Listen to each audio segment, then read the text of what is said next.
안녕하세요. 잡시광입니다.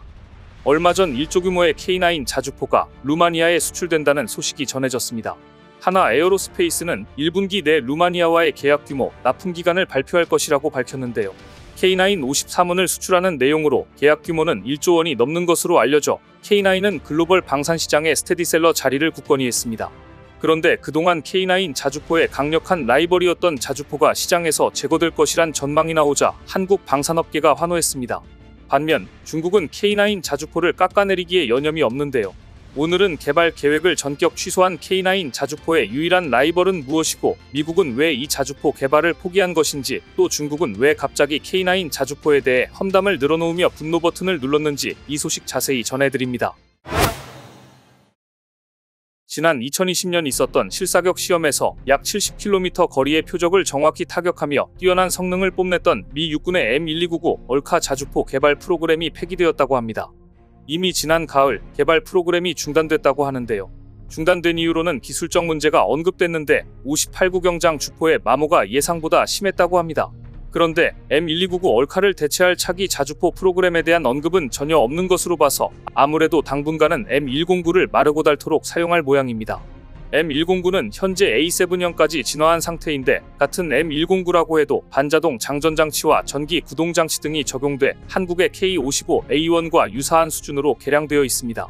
가장 큰 차이는 차체로 브래들리 기반의 신형 차대로 교체됐습니다. 식별점으로는 보기륜이 6개이고 무한 궤도의 폭이 더 넓습니다. 한국으로서는 상상하기 힘든 일이지만 미국은 완성 직전에 무기개발 프로그램을 자주 폐기하곤 했습니다. 2000년대 들어서 자주포만 벌써 3번째입니다. 지난 2002년 XM2001 크루세이더 자주포가 과다한 개발 비용을 이유로 취소됐고, 그 뒤를 이은 XM1203 엘로스 캐논 역시 지난 2009년 예산 부족을 이유로 취소됐습니다. 특히 야심차게 개발되던 크루세이더는 가성비와 합리화의 화신이던 럼스펠드 국방장관 시대에 접어들면서 과도한 비용 상승을 이유로 가차없이 폐기됐습니다. 1990년대 말에서 2000년대 초반은 냉전이 끝난 뒤 더 이상 러시아가 구소련을 계승하는 위협적인 국가가 아니라는 사실이 확실해지면서 미군은 이런 강력한 자주포를 개발하고 배치할 이유를 못 느끼던 시절이었습니다. 어쨌든 크루세이더는 RAH-66 코만치와 함께 럼스펠드발 폐기로 없던 일이 되어버리고 말았는데요. 이후 미군은 적은 인원으로 빠르게 배치되는 것을 목표로 만들어진 전투차량 체계인 FCS MGV 구성 차량들 중 자주포에 해당하는 XM1203을 개발했습니다. XM1203도 포시는 38구경장이라 M109에 비해 딱히 사거리에 이점은 없으나 발사속도는 1분에 최대 10발은 나오고, 또 최대한 자동화되어 승무원도 2명까지 줄었습니다. 여기에 GPS와 연동된 디지털 사통장치를 통해 신속하게 방열할 수 있을 뿐 아니라 엑스칼리버 포탄도 사용 가능해 그리 길지 않은 포신에도 불구하고 최대 30km 거리의 정밀 타격이 가능하다고 알려졌습니다. 하지만 이 역시 예산 부족을 이유로 결국 폐지되고 말았습니다. 그래서 미국이 시도한 3번째 자주포 개발 계획이 바로 M1299 얼카 자주포 개발 프로그램이었는데요. 이번에는 기술적 요인으로 취소되고 말았습니다. 2019년부터 개발이 시작되어 예정대로면 올해부터 초기 운용될 예정이었던 XM1299는 사거리가 무려 110km까지 늘어날 예정인 엄청난 성능을 예고했습니다. 또한 사거리 연장탄인 XM1113탄으로 70km, 구경감소 사거리 연장탄인 XM1155탄으로 110km의 사거리까지 이미 실사격으로 달성하는 등 테스트 결과만 들으면 인류 최강의 자주포가 실전 배치를 눈앞에 둔 것 같았습니다. 그런데 지난 3월 12일 미 육군은 XM1299 프로젝트를 폐기하기로 했다고 발표했습니다. 이유는 포신 때문이었습니다. 신형 155mm 주포가 발목을 잡았다고 알려졌는데요. XM1299는 장거리 사거리가 130km라는 엄청난 사거리를 구현하면서도 분당 사격 6발이라는 괴물급 성능을 목표로 개발이 추진되어 왔습니다.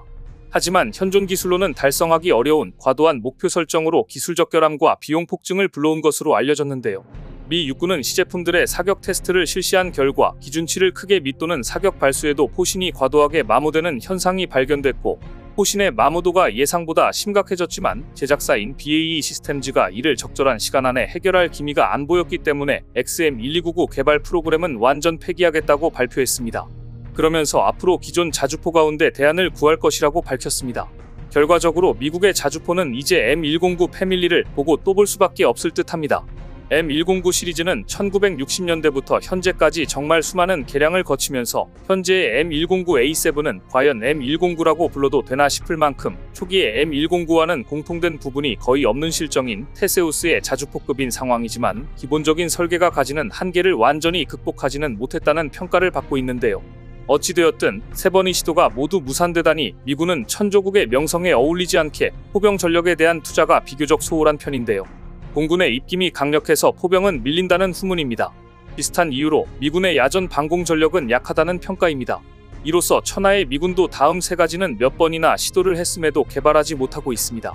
첫째, 에이브럼스를 대체할 전차. 둘째, 아파치를 대체할 공격 헬기. 셋째, M109 시리즈를 대체할 자주포.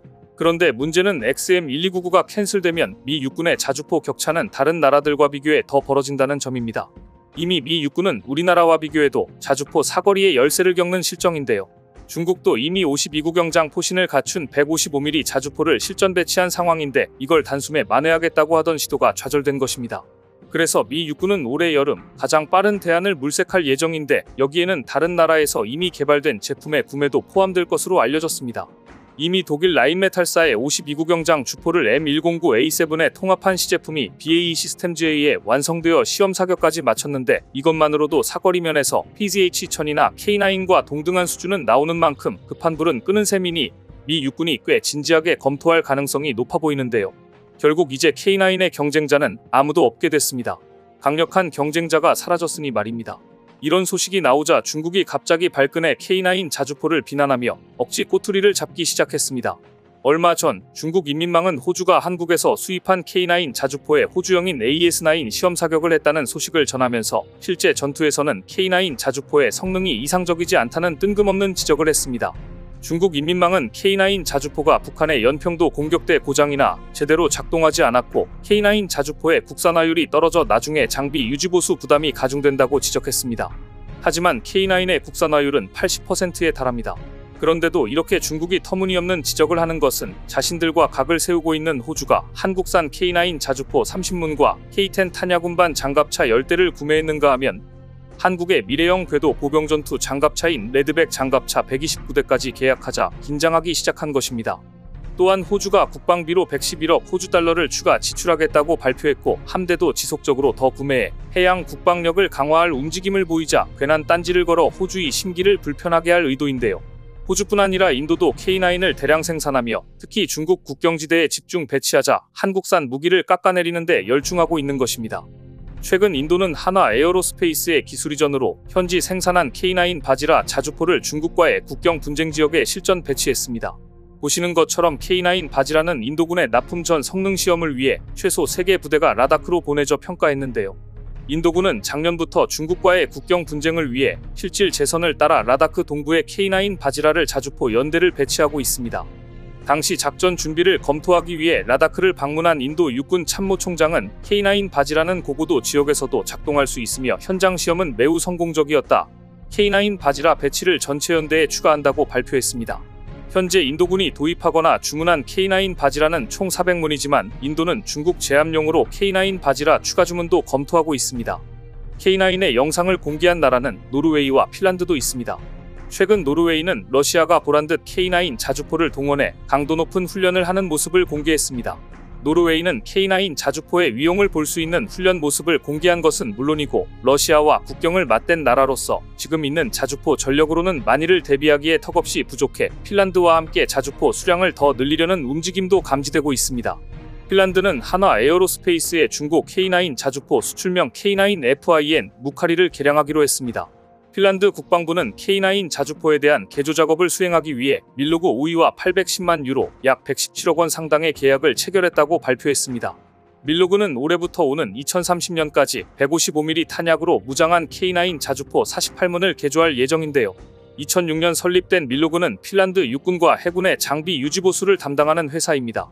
핀란드가 K9 자주포를 개조하는 이유는 하나로부터 받은 48문의 K9 자주포가 중고 자주포이기 때문입니다. 핀란드는 2017년 중고 K9 자주포 48문을 구매했는데요. 중고 K9 자주포를 받아 자체 개조를 진행하기로 한 것입니다. 한화 에어로스페이스는 중고 자주포 납품 외 훈련과 수리 부속 운영 유지 체계를 제공합니다. 핀란드는 96문의 K9 자주포를 도입해 구형 155mm 야포 M114를 대체할 계획이기도 합니다. 미국의 자주포 개발 계획이 수포로 돌아감에 따라 K9 자주포를 찾는 나라들은 더욱 많아질 전망인데요. 이럴 거면 그냥 미군도 자기들이 잘 만드는 전투기는 만들고 자주포는 한국의 K9 자주포를 구매해 사용하는 게 더 나을 것 같은데 말입니다. 오늘 준비한 소식은 여기까지입니다. 댓글을 통한 여러분들의 많은 의견 기다리겠습니다. 시청해주셔서 감사합니다.